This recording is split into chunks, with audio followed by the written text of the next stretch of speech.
Hey there, I am so excited to share a really awesome interview with you today that I did with my friend Melissa, who has recently started an amazing nonprofit to support kids who have aged out of foster care. So I invited her on for an interview so she can share what she's been doing and how you can get involved to make a difference in the lives of aged out foster youths.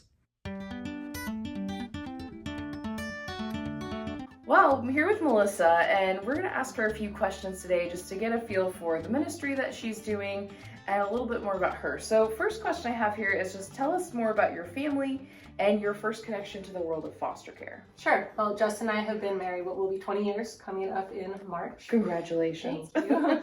It's hard to believe I'm that old. But yeah, and we have two sons, Jack and Hank.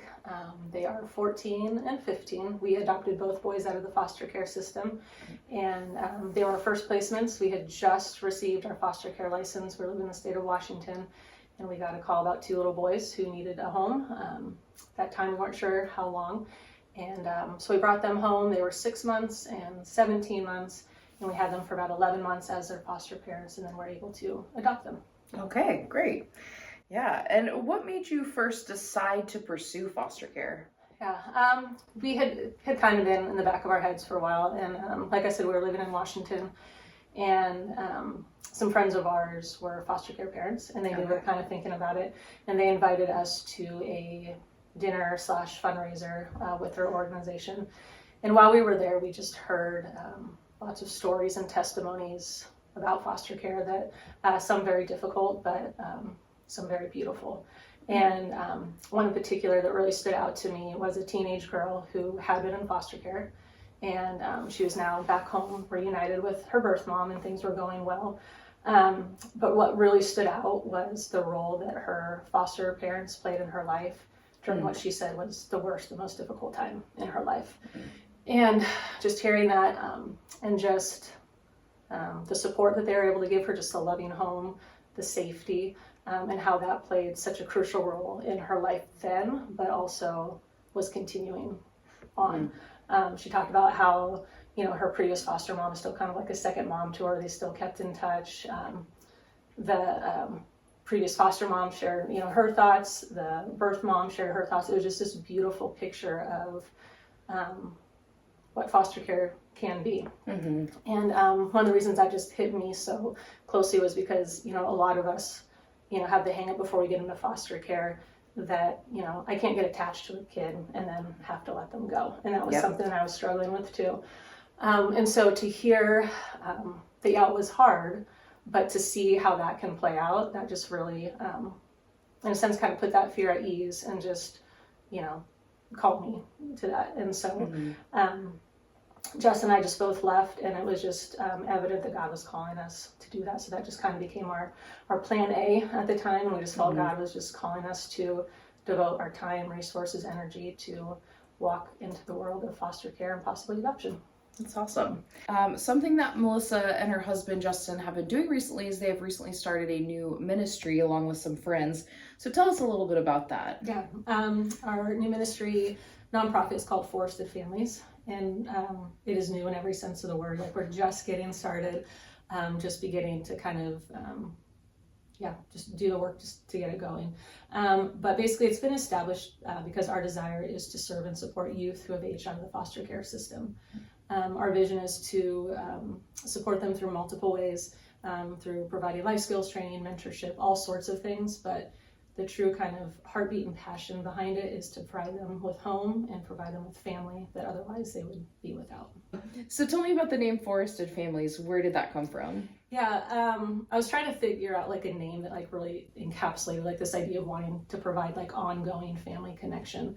And a while ago I spent a lot of time in the Sequoia National Forest, which is in California, home to some of the world's largest trees. And these trees are just amazing. They're huge, and some of them are over 200 feet tall.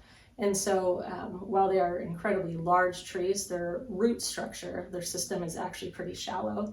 But although it's shallow, it runs really wide. And the cool thing about their roots is that as they run wide, they then connect with other roots.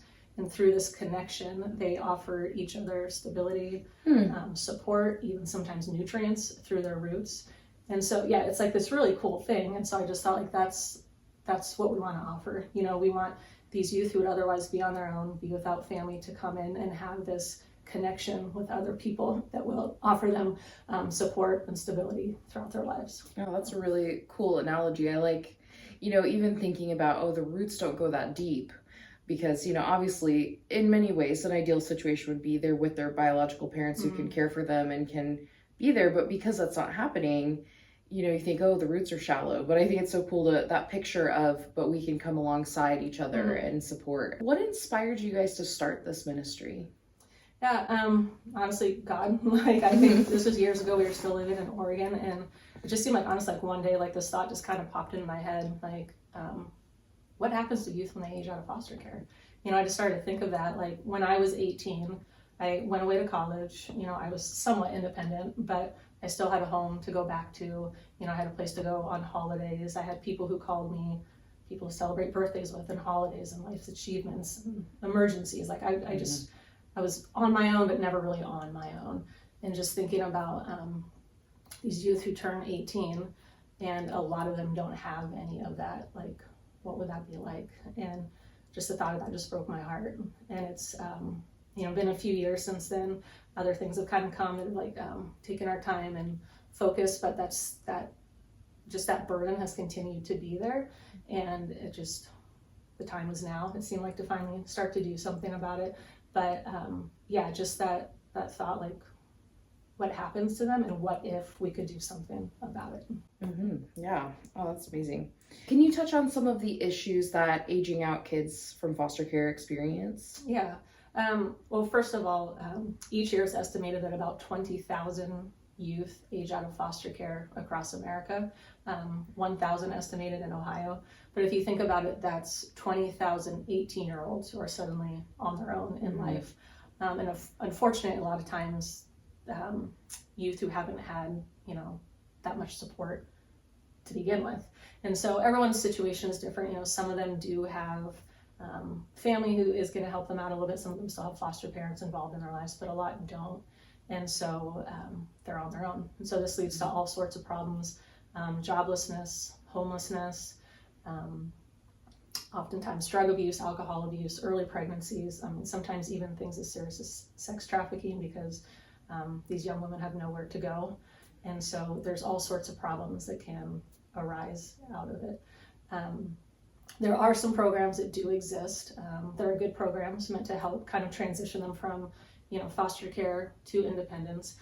Some programs that may help with housing. There's housing vouchers. There's programs that can help them, get into a college or apply for jobs. So there are some good programs out there, but a lot of these benefits expire when they turn 21, which is still pretty young. Yeah. There's some that even go till 23, but still in the end, they're still without family. And that's just, like I said, that breaks my heart. And that's what we want to help. That's what we want to address. And one story that kind of like keeps popping back into my head that shows me like there is a need for programs like this throughout the country is when we think of the COVID pandemic. Universities across America shut down. And so students went home, not a big deal, they had to go home. What happened to those youth who had aged out of foster care, who don't have a home to go to, So it's great, they got into this 4-year university, they're doing well, school shuts down, and now what? And so just this fact that like best case scenario is still to be without family has severe consequences. And so that's just, that's, like I said, that's the heart and passion behind Forested Families, is that through all the other things that we hope to provide, the main thing we want to really give is just ongoing, continual family connections. Yeah, and I think even when you reach your 30s and stuff, you're still sometimes calling your parents, how do I file my taxes? I still sometimes call my mom about taxes, or like random things that happen with your car or things like that. And so, what temperature do I cook this to, or what do I do? Right, exactly. It's like we still need our parents even after that time passes. I think it's interesting too. You mentioned that some of those vouchers and things expire at 21 or 23, because when I was looking at some stats, it says that I think like up to 30% of aged out foster kids will experience homelessness by the age of 26. Yeah. So I wonder how many of those happen for people after those vouchers kind of expire. Right. And then they've been doing well, and then all of a sudden they're without all their support again, and Right. they're completely on their own. So yeah, I think it's so important to provide that long-term, relationship and community. I think that's a really great idea. And I was just so excited when I saw that you guys were starting it and getting it off the ground. So are there any major updates to share? Like, how have you seen God working so far in this ministry? Yeah, so probably the biggest one is that in order to get started, we decided we wanted to kind of start like a small pilot program. And so to do that, we purchased a house recently, the nonprofit did. It's a beautiful historic home, but it is in need of like complete significant renovations. And so, yeah, that's kind of like where we're at, what we're working on right now.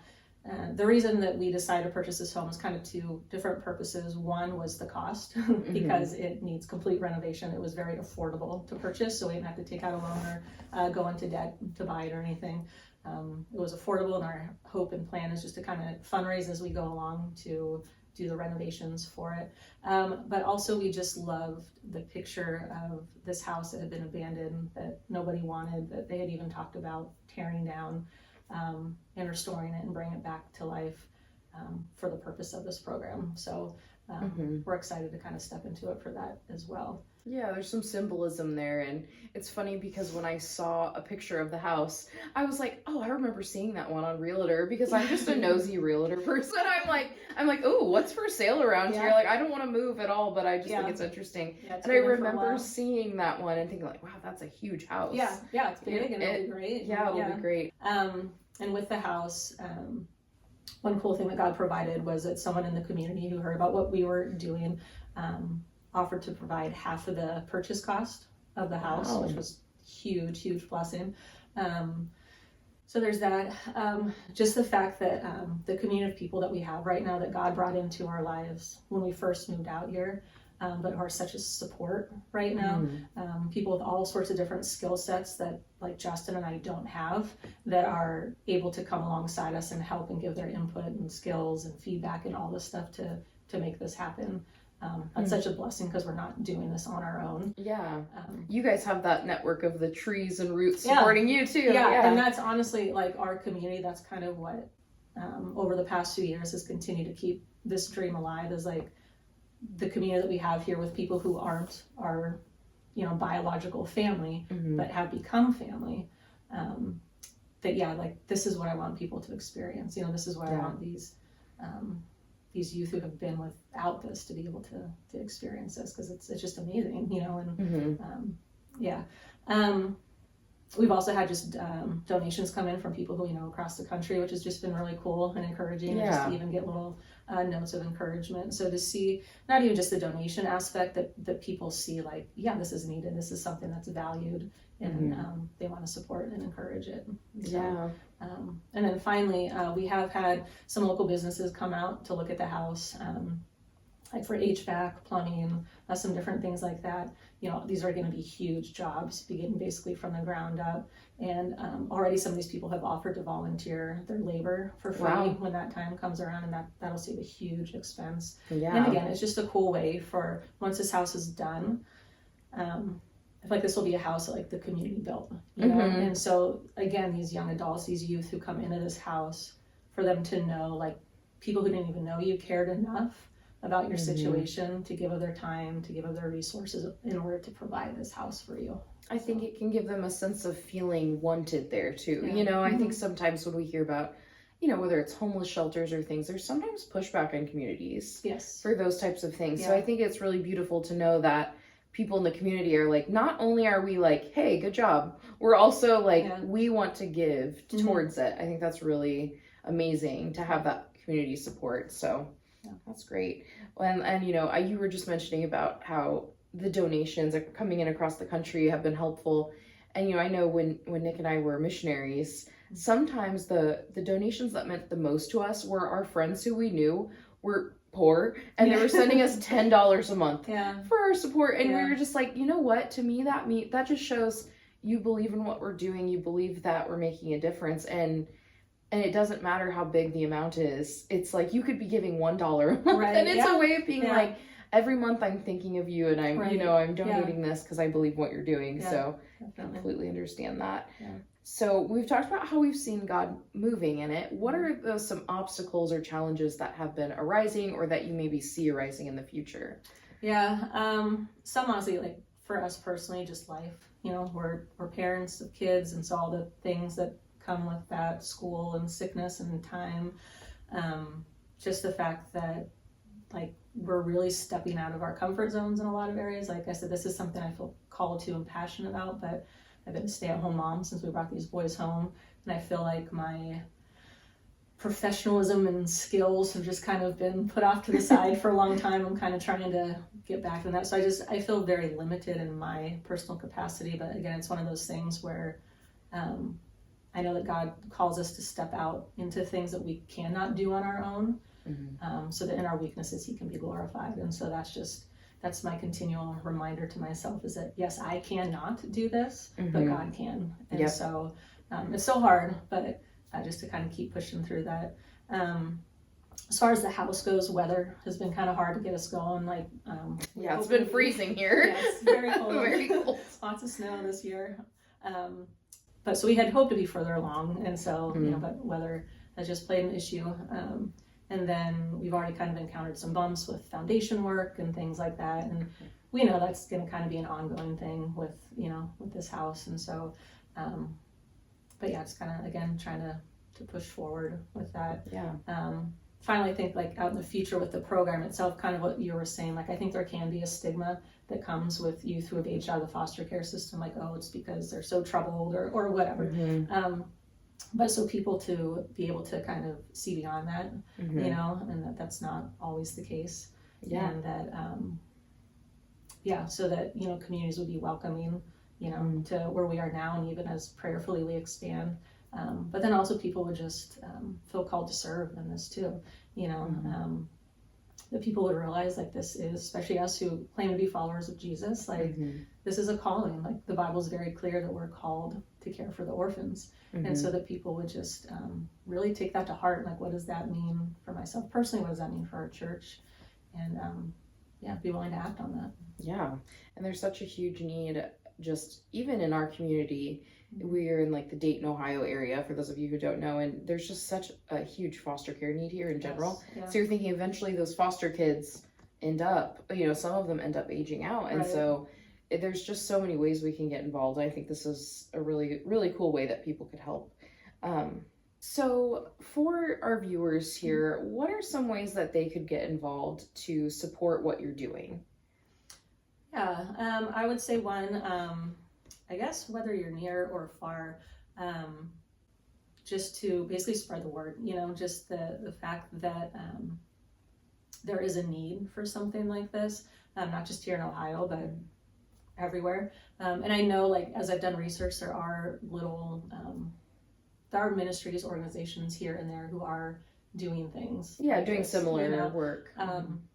So yeah, just to kind of just be aware of the need, you know, and if you know of an organization that's doing something like this, to do what you can to support it. For us personally, if you live in this part, you know, of Ohio, and again, if you are someone who attends a church, to talk to your church about it. Like, I know that there's even a lot of churches who don't realize the need to look after youth who have aged out of foster care, you know? Yeah. The fact is that there are more churches in our country than there are kids in foster care. Right. You know, and that doesn't mean that every single family has to take in a foster care child. But I'm pretty sure the stats on this are correct, but if every church just took in one foster care kid, there would not be kids in foster care. Yep. And so that's a whole nother tangent. I've heard that same stat, and it's amazing when you think that, because, you know, Yeah. I was thinking at the church that we both used to attend, I knew multiple foster families there, you know, so it's like, but I do talk to people, because I work with clients sometimes who I'm like helping connect with agencies, and I'll ask them, does anyone at your church foster adopt? They're like, we don't think so. Yeah. And I'm just amazed, you know, that isn't the case, but it is crazy how if just one family from every church did it, Right. there would be no more kids waiting in foster care. But yeah, and again, it would be a network of support, so if one family was doing that, and if the church came around them, and so and it's the same with this. And so not everyone will be called to join forested families to be doing all of the hands-on work, but if the community around us has volunteers who want to serve in different ways, or even financially, or there's all sorts of ways that people can use your own gifts and callings in order to follow the calling that we all essentially do have, to look after the orphan. And so that's one, just to be aware of the need and to talk about the need, and to spread the word, like, hey, I heard this program is trying to get started, and see how churches can come along and support it. Now I know there's a lot of financial needs right now Mm-hmm. with the house and getting things off the ground. I wanted to encourage viewers, whether you're in Ohio or across the country, this is a really cool opportunity to help support a brand new organization that's supporting these kids aging out of foster care. So I think, I know it's tax return season. Maybe you have a little bit of your tax return you'd be willing to donate. I know Melissa probably doesn't want to come and beg you for money, so I'll do it for her. So we'll put a link down below in the description for a place where you can donate, because there's an online donation area, I believe. Yeah. So we'll put a link to that down below if you're interested, if you feel led to give even a little bit. Every single penny is appreciated, and it goes towards helping some kids get that sense of family. Yeah, everything that, there's basically everything that comes in is going right now directly to the house, and then it'll go directly to the program. One thing that we really want to be sure we don't do is, once the program is up and running, is take money that these kids bring in. They've dealt with unfortunately some foster care families who kind of do it for the money, and so we want to help them connect with resources that they can have, but we want to be sufficient enough as an organization where we're not relying on anything that's attached financially to them. And so fundraising, it's incredibly crucial now, and it will just be an ongoing thing that we'll need to continually do. So definitely check that out. And then, are you guys on social media at all where people could follow along with the project? Yeah, we're just getting started on that as well. So we do have a Facebook page, Forested Families. We do have a very new and kind of bare bones website, but it does have information and giving links, and a newsletter link that we're going to start to get started on. That's called forestedfamilies.org. And then we're working on getting a YouTube channel eventually, just going to be showing the process of the house and stuff. We thought that would be a good thing. But so we do have a website, Forested Families, and Facebook currently, Forested Families. And I will link all of those things down below if you want to go check that out and learn more about it and follow along with their journey. But we're really excited. I'm really thankful that you came in to share this. I know Melissa said, she's like, I'm not very eloquent, but you guys told me, I think she sounded great. She explained everything really well. So no, I really appreciate you sharing that. And hopefully if you guys feel led, you can donate, or even just following along, praying for the process of what's going on, praying for the kids who will eventually be in that home. So well, thank you so much. I really appreciate it. Well, I don't know about you, but I am so excited about the work that Melissa is doing with Forested Families, and I truly hope that you will consider supporting in one way or another, whether that's sharing it with people you know, whether that is donating, whether that is praying for the ministry. Any way that you support is so appreciated, and I hope that you'll look into it more. So thank you so much for watching. Don't forget to like this video and subscribe to the channel so we can hang out more. We can talk more about foster care and adoption, and you can get all the info you need about how to get started on the foster care adoption journey. See you soon.